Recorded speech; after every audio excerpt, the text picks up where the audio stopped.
Hoy estamos en un nuevo capítulo de Tu marca eres tú, imagen de mujer, para conocer a una mujer que realmente deja huellas dentro de las empresas.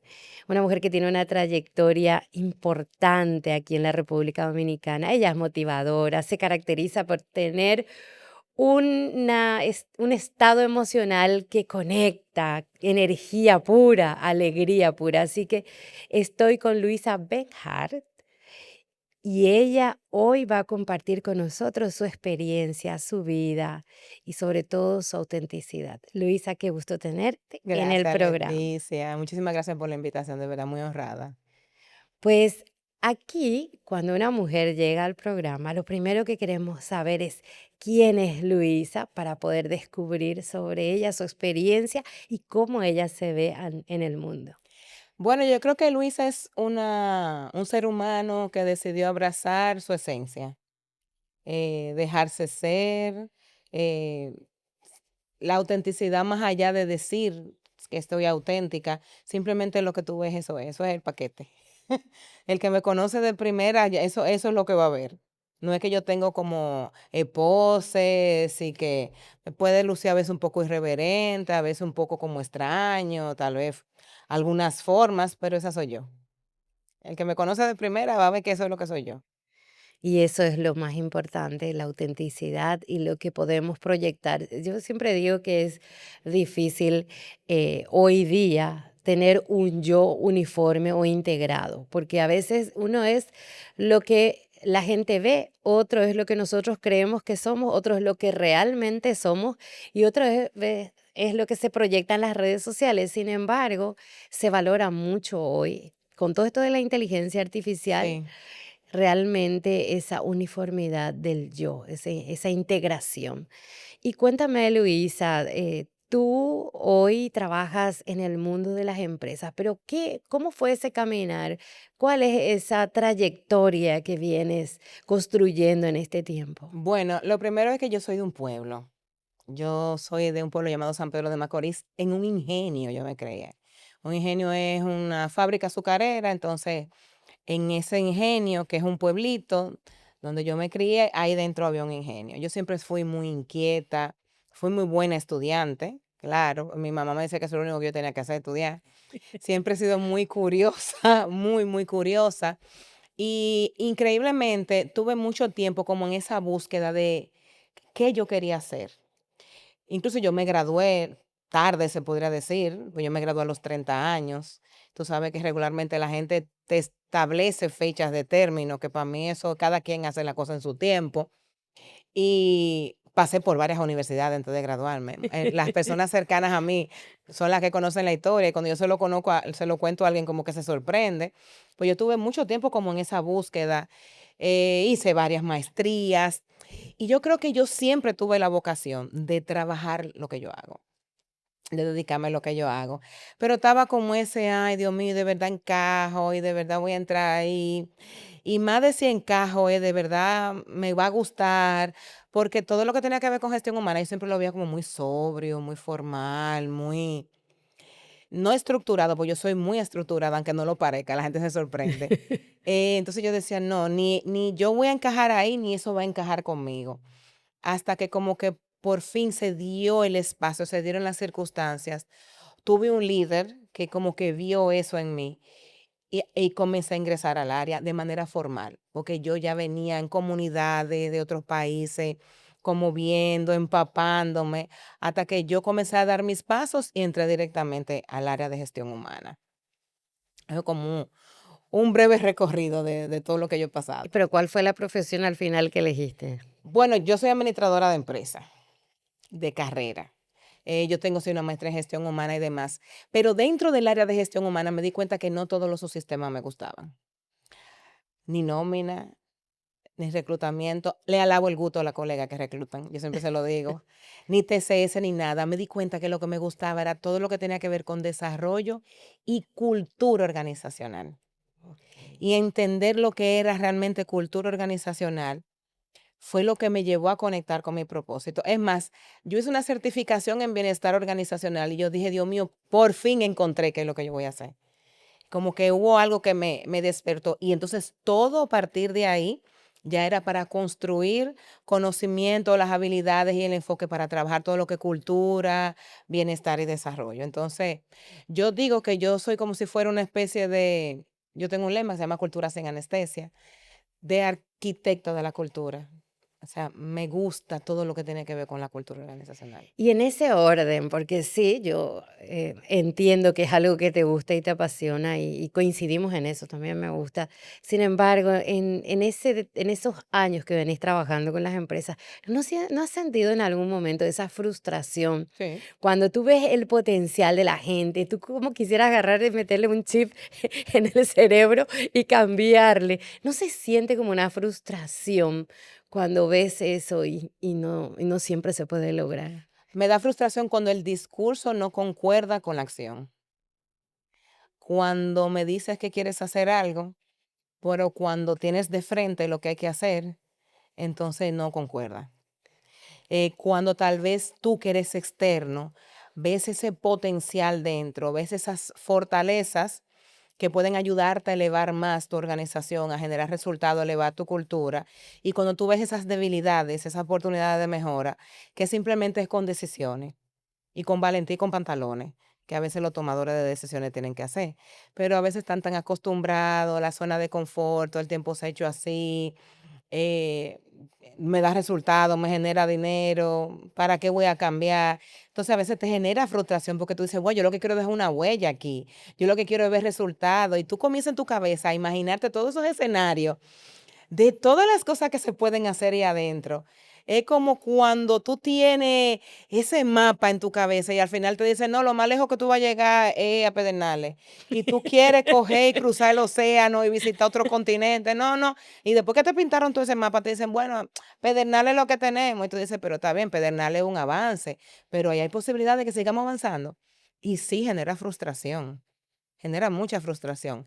Y más allá con tema de negocios, creo que es un tema de legado lo que más me genera frustración. De yo ver lo que se puede hacer. Sí, porque al final uno le pone el amor más que a veces es tu área de negocios, pero es tu pasión al mismo tiempo y como bien dijiste, tu propósito, el poder cambiar a las personas o el clima de las empresas. Y entendiendo en ese orden de que el clima de las empresas hacen las personas, eh, ¿cómo se logra transformar a un ser humano que desde que toda su vida viene haciendo lo mismo, como bien decís, y llega a una empresa con metas, sueños, quiere ascender, pero tiene siempre dos caminos? A veces el que el jefe no es justo y no le deja, o a veces que él mismo se pone los límites. Cuando estás ante esas dos opciones, ¿cómo logras poder hacer una transformación real? Mira, yo creo que es en una sociedad de parte y parte. Incluso hay encuestas que dicen que el 70% de la conexión que tiene la gente con las organizaciones es por el líder.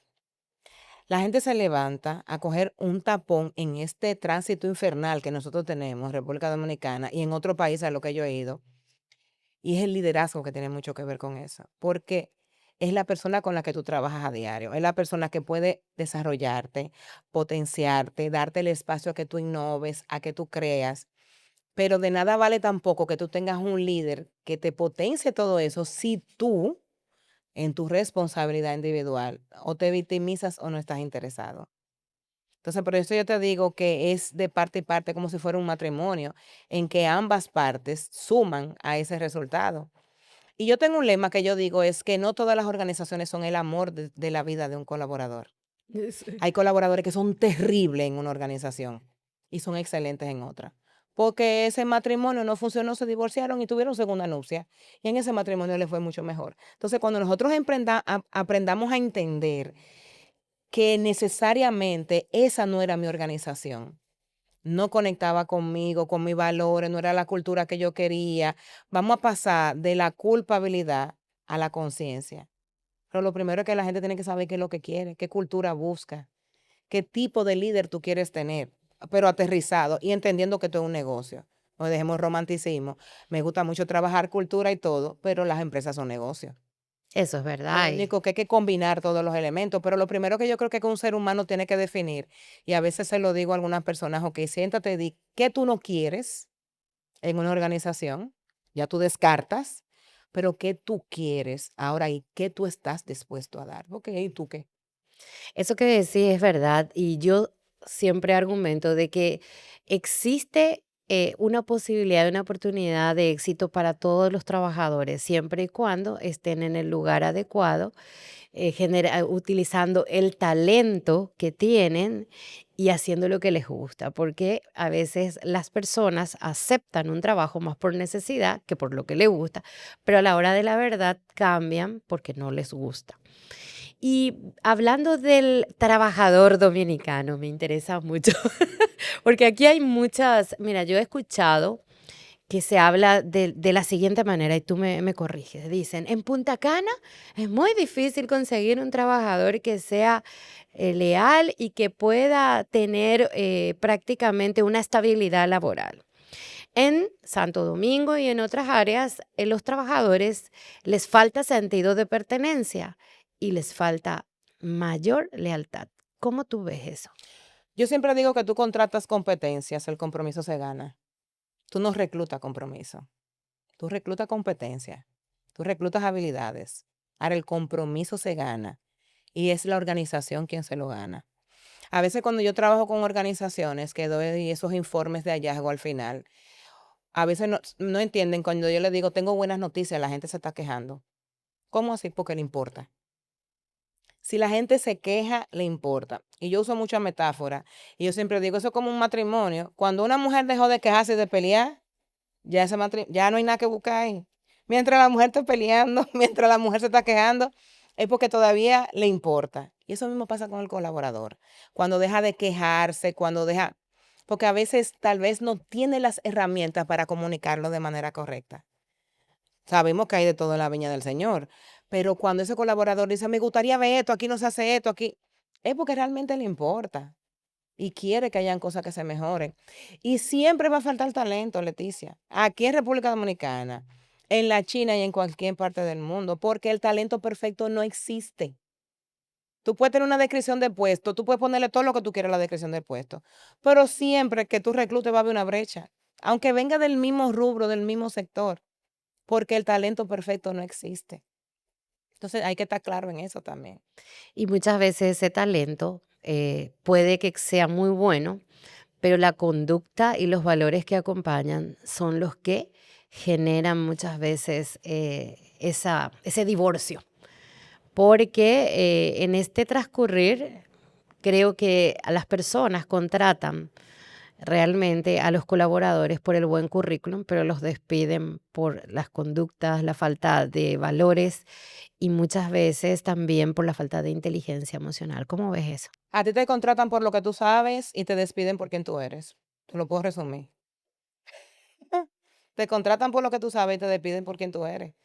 Y en ese orden de preparación que tienen los colaboradores hoy, ¿cómo ves la preparación antes de ir a trabajar a las empresas? Ese tiempo educativo que tienen hoy nuestros jóvenes antes de empezar su vida laboral. ¿Vos crees que esta educación que hoy se está dando aquí en Dominicana es acorde a las necesidades que tienen los empresarios? Lo que yo creo es que no todo se le puede endilgar al sistema educativo, porque ¿dónde está la responsabilidad del ser humano individual? Nosotros tenemos miles de fuentes donde tú puedes autoformarte. Entonces, si tú solamente te recuestas del sistema educativo, que tampoco en todos los países podemos decir que los sistemas educativos son perfectos, siempre van a tener falencias comparado con el mercado. Pero si tú como ser humano, como egresado de un bachillerato, de una universidad, entiendes que es el sistema educativo el único responsable de formarte y elevar tu nivel, tú estás mal, porque hay muchísimas fuentes donde tú puedes construir y consolidar más tu perfil, capacitaciones y no necesariamente pagas. Tenemos muchísimos recursos gratuitos donde tú puedes aprender. Comunidades, yo creo mucho en las comunidades que tienen conocimientos mayores, ver qué se está haciendo en otros países, pero que hay una parte de responsabilidad del individuo. Porque, ok, asumamos que tenemos el sistema educativo perfecto. Es teoría. Los Es teoría. sistemas educativos son teoría. Cuando tú sales de la universidad, tú sales full de teoría y te encuentras con el mundo real y tú dices, espérate, pero una cosa fue lo que yo vi en la universidad y otra cosa es la práctica. Entonces el ser humano tiene que asumir también su parte de responsabilidad. Hay carencia en el sistema educativo. ¿Cuál es mi parte? ¿Qué yo tengo que hacer para mejorar, para alcanzar por lo menos el mínimo requerido? No puede ser todo del Estado o de las universidades o de las empresas. También que a veces se cree que la empresa que tiene que formar obligatoriamente al perfil, sí, para el trabajo que hace. Pero si tú quieres crecer, como fue mi caso, yo decidí que iba a cambiar de área, yo invertí en mi formación. Porque estaba en un perfil que no aplicaba para que se invirtiera en eso, porque no estaba en el área que yo dije, como yo quiero ir para esa área, yo me voy a formar. Yo voy a comenzar a relacionarme con personas con mayor experiencia de que yo. Voy a buscar mentores, voy a aprender. Si yo me hubiera dedicado a esperar que la empresa me formara, tal vez no estuviera trabajando lo que estoy trabajando hoy. Entonces, el ser humano tiene que asumir la responsabilidad que le toca. Y en esta experiencia, que ya son de años, de trabajar en las empresas, ¿cuáles son a hoy la mayor, o sea, el mayor problema que reincide en la mayoría de las empresas y que implican una mirada especial? Que en las áreas no se alinean, que son silos. eh, por más que traten de trabajar en conjunto, cada quien quiere alcanzar sus metas de manera individual. Quiere decir que no hay una unificación de la visión de la empresa. Y eso regularmente pasa porque el ser humano de por sí es competitivo. Mi área es ventas. Nosotros cumplimos la meta. Yo estoy enfocado en mi meta. Pero si la empresa no llegó a la meta total, la tuya tampoco se cumplió. Y es por lo que te digo, porque el ser humano de por sí es competitivo. Y cuando tal vez no se entiende ese journey dentro de la organización, entre áreas, eso es lo que sucede. Entonces, alguna de las cosas que yo he visto es que tal vez un área no entiende por qué otra área necesita esto. Porque no conocen tal vez no hay acuerdo de niveles de servicio, de respuestas definidos. O a veces tienen indicadores que no aportan nada al negocio, pero son bonitos, pero no aportan nada. Tal vez no medir lo que importa. Tal vez entender que gestión humana no es el que tiene que hacerse cargo de todo, que el líder tiene que lidiar con su equipo en una salida, en una retroalimentación, en una amonestación. Yo creo que eso es lo que más frecuente se da. Gestión humana, este muchacho hay que gestión humana, hay que amonestarlo, gestión humana, hay que llamarle la atención, gestión humana. Y el líder a veces se exime un poco de eso porque se tiene una distorsión de cuál es el papel de recursos humanos realmente. Y creo que son de las cosas que más frecuentes se dan también. Y eso entra mucho también dentro de la alineación, de que hay que sensibilizar a la gente cuál es mi papel y cuál es el tuyo. Y ahí de una vez salen las responsabilidades. Y es verdad que hay un alto volumen de, ¿cómo se dice? De personas que entran y salen a las empresas, de cambios constantes. Lo que pasa es que yo creo que el modelo de trabajo ha cambiado. Antes era un orgullo tú decir, yo no me puedo ir de vacaciones, yo trabajo sábado y domingo, yo tengo 3 años que no tomo vacaciones y eso se celebraba. Ahora, como estamos viendo, y hablan de generaciones, yo soy generación X, y mi tiempo, vida, trabajo, eso yo no lo negocio con nadie. Esos tiempos para yo irme de viaje con mi esposo, para yo salir a hacer turismo interno, horas en las que yo no respondo. Yo no creo que eso tenga que ver necesariamente con las generaciones, sino que las prioridades cambiaron. Antes la gente vivía para trabajar, después pasamos a trabajar para vivir. Yo soy de la que creo que tú puedes vivir y trabajar, y una cosa no tiene nada que ver con la otra. Sí, ahí estamos teniendo altos niveles de rotación. Sí, estamos teniendo unos temas tal vez con compromisos, pero hay que revisar ambos lados. Si la gente está clara con las reglas del juego, ahora la gente quiere emprender más. Ahora la gente quiere dejar un trabajo e irse por un año sabático y después yo vuelvo.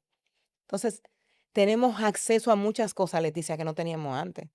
Tal vez cuando tú y yo estábamos en el colegio, no teníamos la oportunidad de conseguir una beca para irte a otro país, hacer un intercambio. Esas oportunidades se dan ahora.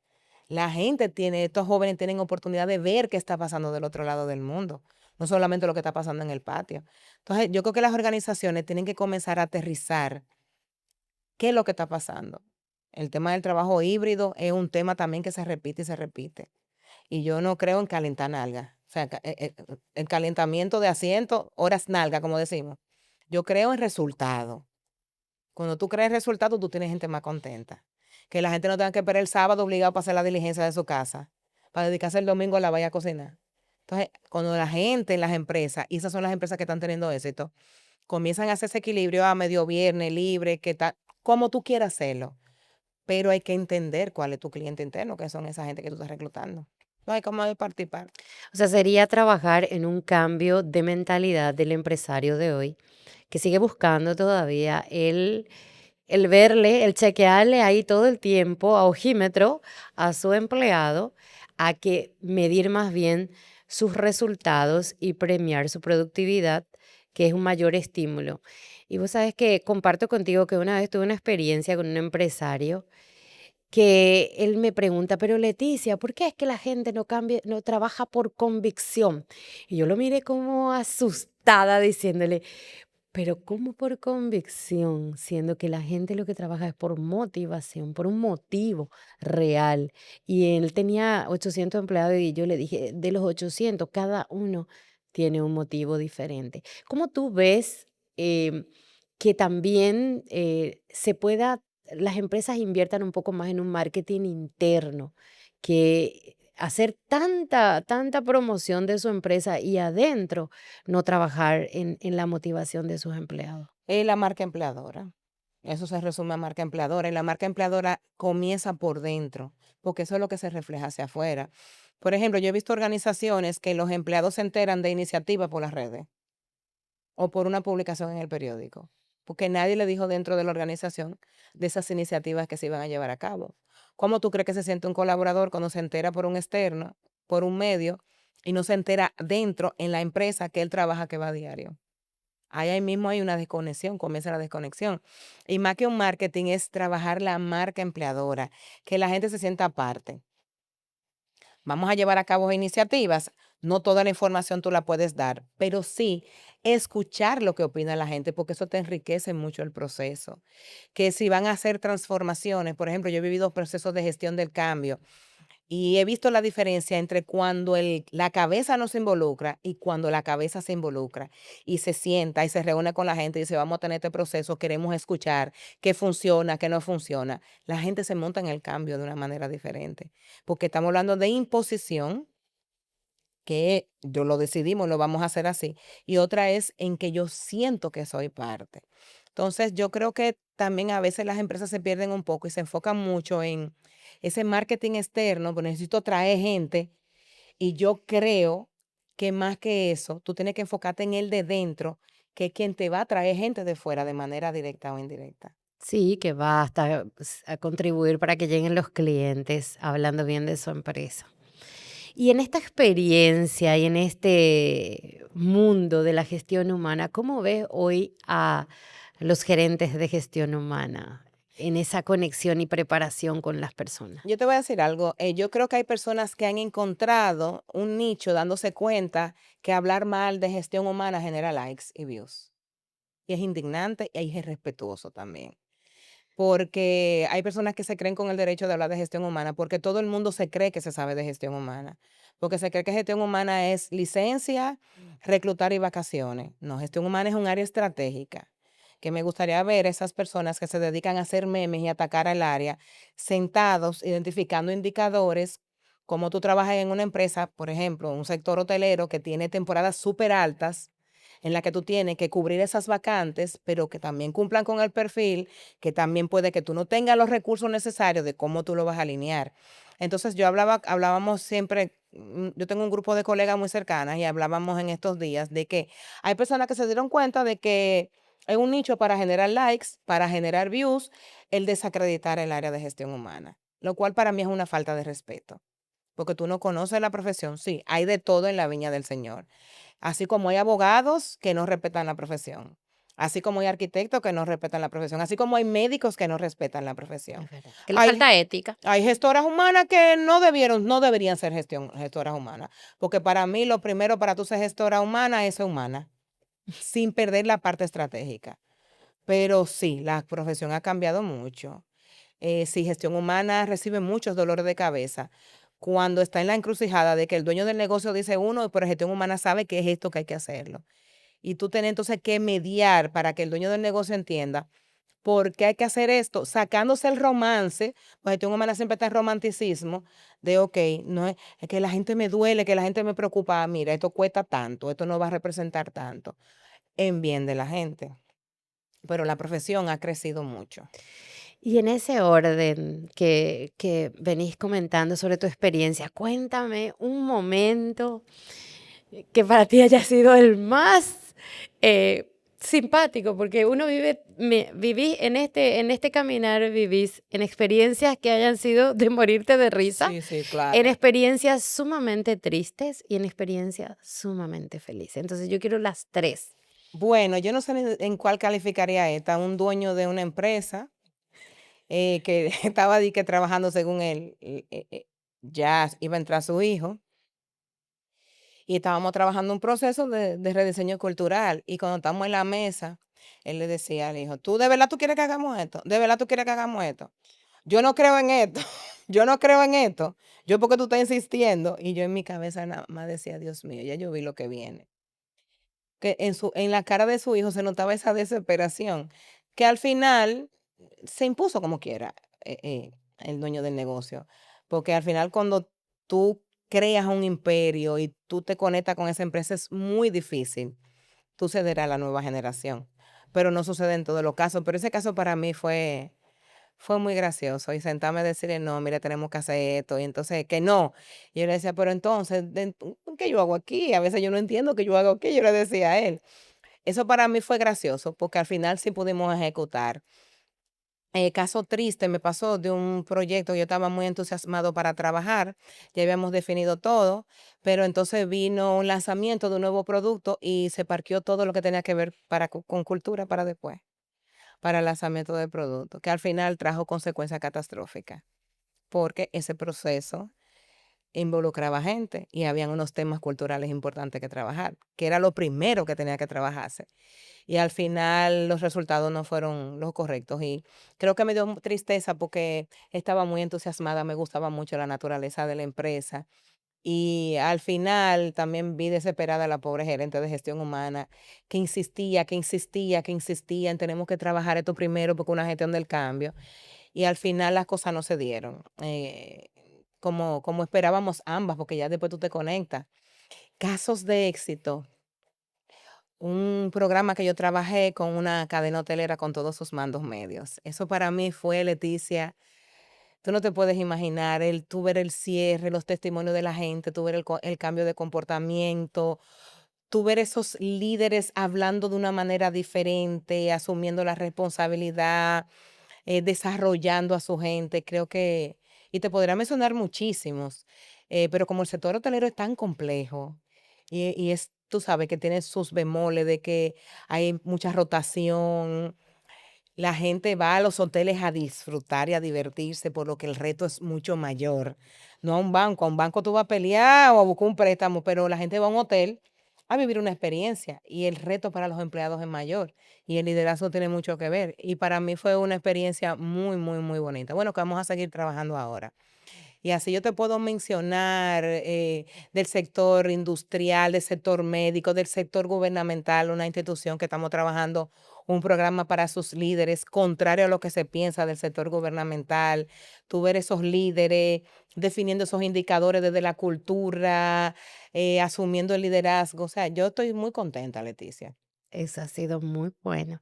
¿Y cómo ves el liderazgo de las mujeres dentro de las empresas? ¿Está en crecimiento? ¿Hay oportunidad o todavía hay mucha diferencia? Está en crecimiento, siempre hay oportunidad, pero yo creo que una de las cosas que las mujeres tenemos que trabajar, y no es porque nadie nos lo dijo, es que por el hecho de ser mujeres tenemos que desgastarnos más, que tenemos que demostrar más. Bueno, estamos compitiendo, bueno, salí yo por todas mis habilidades, soy yo la persona, entonces por eso sacrifico mi familia, por eso me pierdo los actos del colegio de mi hijo, porque qué van a decir, ah, porque tú eres mujer, por eso si me enfermo voy enferma, por eso asumo todo, porque las mujeres somos perfeccionistas por naturaleza. Entonces yo creo que esa es una de las oportunidades de mejora que nosotros tenemos, que es que tenemos que creérnoslo. Si yo estoy asumiendo este puesto porque yo soy buena, Y yo no tengo que explotarme, yo no tengo que desgastarme, Sí, porque por el hecho de que soy mujer, hoy tengo que demostrar más. El hombre y la mujer son dos seres humanos, con diferencia de ADN. Uno es XX y otro es XY, pero son dos seres humanos. O sea, no es porque tú seas mujer o porque tú seas hombre. Y es creer que tú tienes capacidades. Además que nosotros tenemos una ventaja, que es por la naturaleza que tenemos mayor conexión con la gente. eso es verdad. Hay Eh, mayor empatía, mayor conexión. Escuchamos también más. Entonces, ese es un provecho que nosotras podemos potenciar también. Pero yo creo que esas son de las cositas que tenemos que ajustar. Y sí, hemos ganado mucho terreno a nivel de liderazgo. ¿Y por qué siempre la mujer está más en gestión humana que en otras direcciones? Yo creo que eso es como una creencia de que, y justamente ayer, en el evento de la asociación, que era la asamblea, yo decía, cónchale, yo quisiera ver más hombres en gestión humana. Que se quite la creencia de que, ay, que las mujeres son más sensibles y por eso ven más gestión humana, porque esos son los discursos que yo oigo. Y entender que gestión humana es un área de número de dinero, estratégica, y que los hombres también caben ahí. Y hay hombres ahora mismo dirigiendo áreas de gestión humana de empresas súper importantes, de multinacionales. Entonces, no es un área nada más para mujeres o para hombres. Y creo que ha sido un paradigma que hay por años y hay que romperlo. Hay que buscar más equilibrio. ¿Cómo se construye ese liderazgo? Porque siempre se dice que hay una diferencia entre ser jefe y ser líder. Muchas veces hay jefes que no tienen liderazgo. ¿Y cómo se logra trabajar y construir con esos jefes ese liderazgo? Lo primero es que siempre va a haber un jefe, Leticia. Yo no creo en el tema de que hay una diferencia. Hay jefes que son líderes y hay jefes que son jefes. Y ya, solamente a secas. Porque tiene que haber un orden jerárquico. Incluso en la casa hay un orden jerárquico. Imagínate tú que los hijos y los padres fueran iguales. Está bien, trabajamos horizontalidad, política de puertas abiertas, pero tiene que haber niveles para que las cosas funcionen y para que se mantenga cierto orden. Lo primero es que para tú ser un buen líder, entre comillas, porque depende cuál es la definición que tiene cada persona de ser un buen líder, es entender que no tiene que hacerlo todo. Entender que si tú tienes un equipo, tú tienes que construir ese equipo a que pueda funcionar como un crucero en el medio del mar y tú dedicarte a la parte estratégica. Yo siempre le digo a los líderes, ustedes tienen que apostar a escuchar que la gente diga, ah, no, eso es del equipo de fulano, tenía que ser del equipo de fulano. Ese equipo trabaja solo. Porque imagínate tú que tú no te puedas ni siquiera enfermar, porque tú tienes que estar atento hasta la más mínima minucia. Otra cosa, entender de que el líder es un ser humano. Tiene momentos en que detona y tiene también movilizadores que lo impulsan, que lo motivan. Incluso cuando yo trabajo con líderes, por ahí que comenzamos, vamos a identificar qué te detona y vamos a identificar qué detona tu equipo y tú puedes ser detonante de tu equipo. Aprender esos niveles de delegación, entender que tú delegas desde la madurez tuya como líder hasta la madurez del equipo y la madurez de la tarea. Porque al final tú quieres personas que vuelen sola y un líder no tiene que saberlo todo. Los líderes más brillantes y los gerentes más exitosos son los que contratan personas que saben de todo, en todo y más que él. Hemos tenido ministros que ni siquiera son de la carrera del ministerio, pero se rodean de personas que sí saben, ellos son buenos gerentes. El nosotros, tampoco el líder es el único que tiene que brillar. Que el equipo brille solo, ¿sabes por qué? Porque la luz del equipo de una vez se refleja en ti y tú como líder brillas, óyeme, sin tú tener que decirlo. Entender también ese journey dentro de áreas, cómo nos llevamos entre áreas, cómo fluyen los procesos, cómo sin yo darme cuenta, si estoy teniendo problemas con otro líder, impacten los resultados entre esas dos áreas. Porque mi equipo ve que yo tengo un problema contigo que eres de otra área, entonces también te la pongo en China. Y el otro equipo va a hacer lo mismo también. Aprender a tener conversaciones difíciles desde el hecho, no desde la persona, no desde el tú, sino desde esto que sucedió. Y retroalimentar, que una de las cosas que más miedo, Leticia, le da a un líder es sentarse a retroalimentar a una persona. Retroalimentación real, no un monólogo. Exacto. Porque retroalimentar es para desarrollar. Cuando el líder entiende esos pasos básicos, su vida cambia completamente. Deja de estar de mal humor, de irse tarde, el equipo se desarrolla, tú desarrollas otros líderes. tú desarrolla tu posible sucesor para que tú crezcas a otro puesto. Porque si tú eres el único que sabe hacerlo todo, es muy posible que esa gente que tú estás supervisando, uno de ellos termine supervisándote a ti. Eso es real. Porque muchas veces, por eso te preguntaba, porque el líder es como bien decís, desarrolla, ayuda, empuja, y acá a veces la gente confunde que el líder es el que dirige y el que está siempre ahí teniendo esa autoridad sobre las personas Y protagonismo. y protagonismo. ¿Cómo ves hoy la marca personal laboral? ¿Qué le falta a nuestros jóvenes, a la gente para poder ser vistos y valorados en las empresas? Mira, yo trabajo mucho el tema de LinkedIn. Y a veces tú le preguntas a la gente, ¿tú tienes tu marca personal? Te dicen que no. Es una pregunta gancho. Todo el mundo tiene marca personal. Claro, Una cosa es que tú la trabajes de manera consciente y de manera estratégica y otra cosa es que crezca como la hierba mala. Pero todo el mundo tiene marca personal.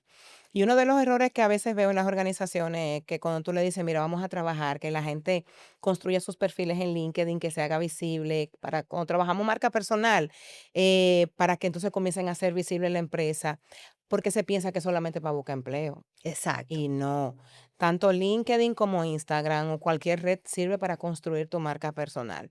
Mira, por ejemplo, yo doy charlas en liceos para el tema del primer empleo y demás, y ahí obviamente hay que tocar el tema de las redes. Y a veces yo he tenido muchachos que me dicen, bueno, ese es mi red, yo hago lo que quiero. Yo digo, y estás en toda tu libertad, y la empresa está en la libertad de contratar a una persona, no. Y no es por discriminación. Es que si yo tengo unos valores bien definidos y tengo una cultura bien definida, y entre mis valores está de que aquí no se consume alcohol, que aquí promovemos la salud, y usted está con una juca con 5 mangueras, como fuera un pulpo, no es verdad en toda la foto, no es verdad que tú eres un perfil que se va a ajustar a mi cultura. Es O verdad. todo el tiempo con una jumbo en la mano, como si fuera un biberón, tú no puedes ser una persona que entra a mi cultura. Entonces no es un tema de Ese como discriminación. que el currículum se fue de fiesta. Es que, no, porque que no es un tema de discriminación, es que es No, un tema de la conductual. cultura y los valores. Entonces, a veces los jóvenes no entienden eso por el tema de madurez y demás. Entonces, sí, se da la discriminación, obviamente, que por un color, que donde tú vives y demás, siempre va a existir, pero no todo hay que publicarlo en las redes, señores. Ya la gente dejó de disfrutar en silencio. Ya la gente dejó de sentarse con las amigas a beberse un trago porque hay que subirlo todo. Entonces, sí hay que tener cuidado con construir la marca personal, no ser hipócrita, sino ser intencional Okey. en todas las plataformas digitales.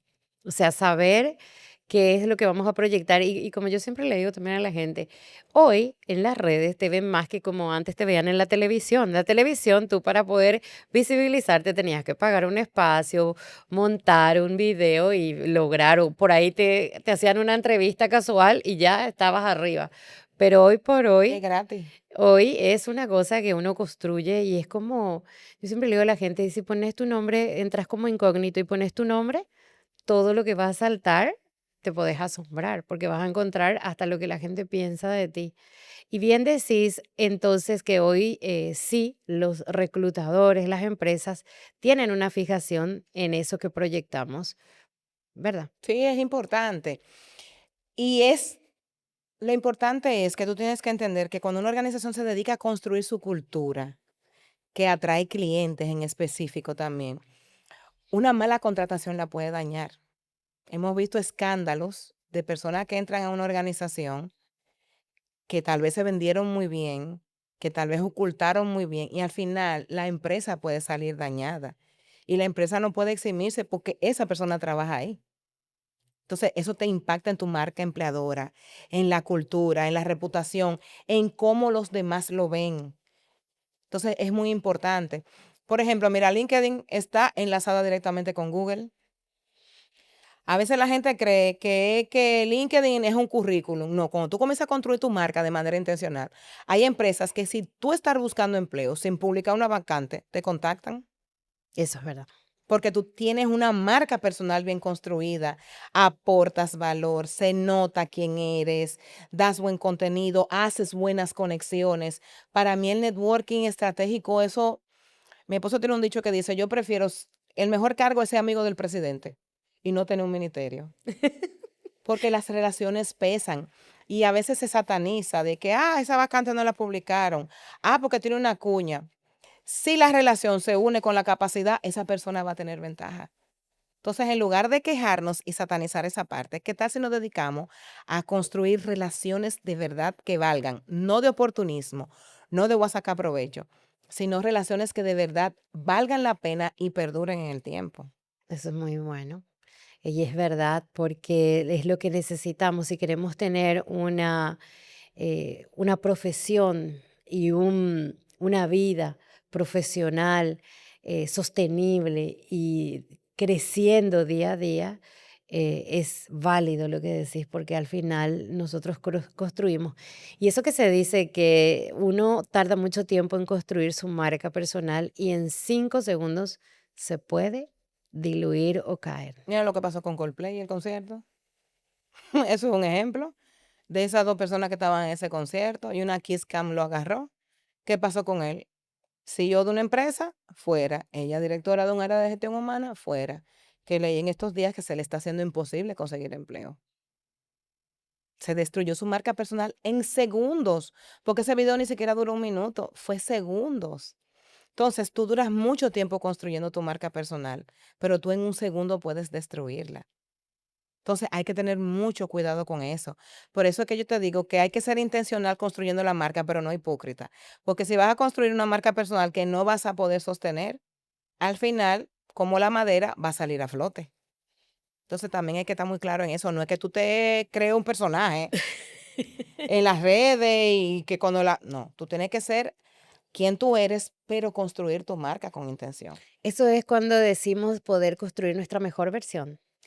Lo que pasa es que el tema de tu mejor versión, yo no, como que no, porque eso suena como a motivación, asunto y agárrense de la mano y kumbaya. Eh, es quien tú eres proyectada de manera estratégica.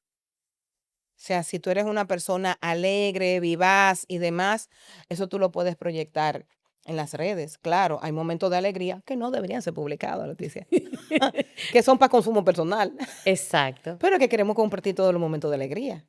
Es Entonces, verdad. es como tú entender qué me pertenece a mí, porque como tú bien decías, todo lo que se sube a las redes se queda ahí, se queda tu huella digital, y qué yo voy a compartir. No es que tú dejes de compartir, pero es que cuando tú lo subas, tú digas, ¿qué me va a sumar esto? ¿Qué me va a beneficiar o cómo me puede dañar para lo que yo quiero? Ahora, si tú eres un influencer que está buscando otro tipo de cosas, se vale todo. Por eso te digo, depende de cuál sea el objetivo que tú persigas. Entonces, a partir de ahí, tu marca personal se va a construir. No hay marca personal buena o mala.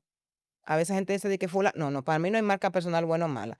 Hay objetivos diferentes. Tan sencillo como es. Tan sencillo como eso. Y en este proceso, ¿hubo algún momento que Luisa dijo, ay, yo no quiero seguir con esto? Ya estoy harta, como dicen ustedes aquí. No quiero seguir con esta carrera porque fue una decepción, una mala experiencia. No, todavía creo que no me ha llegado ese Ah, pues momento, bueno. Leticia. No, es que no, es que cada organización es un reto Y es una pasión. y es algo nuevo. Y de una vez cuando tuvo otra organización, todos esos aprendizajes te sirven para aplicarlo en otro sitio. Entonces todavía yo creo que todavía no tengo ese tiempo para decir de que ya me cansé, no. Y ojalá que no llegue. No, es que Hay mucha Luisa para rato no, y eso todavía. mantiene a uno vivo. A mí me entusiasma cada vez que yo voy a trabajar con una organización nueva, con un grupo nuevo, yo ver los avances, eso me encanta a mí. Luisa, como ya el tiempo se va tan rápido, porque eso es una verdad, a veces estas conversaciones son, parece, falta más compartir. Sin embargo, yo acostumbro a cerrar el programa siempre con un mensaje, porque como este es un espacio de tu marca, eres tu imagen de mujer, para inspirar a otras mujeres que a lo mejor están empezando en este caminar tuyo, que dicen, yo quiero trabajar con las empresas, quiero ayudar, quiero fortalecer y todavía tengo miedo, como tú tuviste miedo un día. ¿Qué Sí. les dirías para que ellas puedan motivarse a través de tu historia y lograr algo? Yo siempre digo que el cementerio está lleno de muchos sueños, mucho se hubiera hecho y muchos proyectos. Y que yo no quiero que mi lápida diga, que me arrepentí de esto, me arrepentí de lo otro, no, no, no, no. Que diga, ella es una persona que se lanzó, cometió errores, tomó buenas decisiones, tomó malas decisiones, pero no tuvo miedo a tener miedo. Porque sí, a mí me da miedo, pero yo no tengo miedo a tener miedo. Tan sencillo como eso. Entonces, el miedo va a existir. Y eso me recuerda a una persona, Clarisa se llama ella, que recuerdo que estuve en un taller y yo le preguntaba, yo quiero lanzarme a esto y tengo miedo. Y ella me decía, el miedo va a estar siempre. Lánzate con miedo. Entonces, láncese con miedo, porque no me diga usted a mí que usted va ahí en un barco y el barco va a estar cogiendo fuego y usted no se va a lanzar mal por miedo. Tú te vas a lanzar sin pensarlo. Claro. Entonces, no tengas miedo a tener miedo y que se lancen y reúnanse de personas también que te impulsen. Para mí el entorno tiene mucho que ver. De quien tú te rodeas te puede impulsar o te puede sepultar. Bueno, este ha sido un capítulo de mucha riqueza, de mucha experiencia y me llevo algo.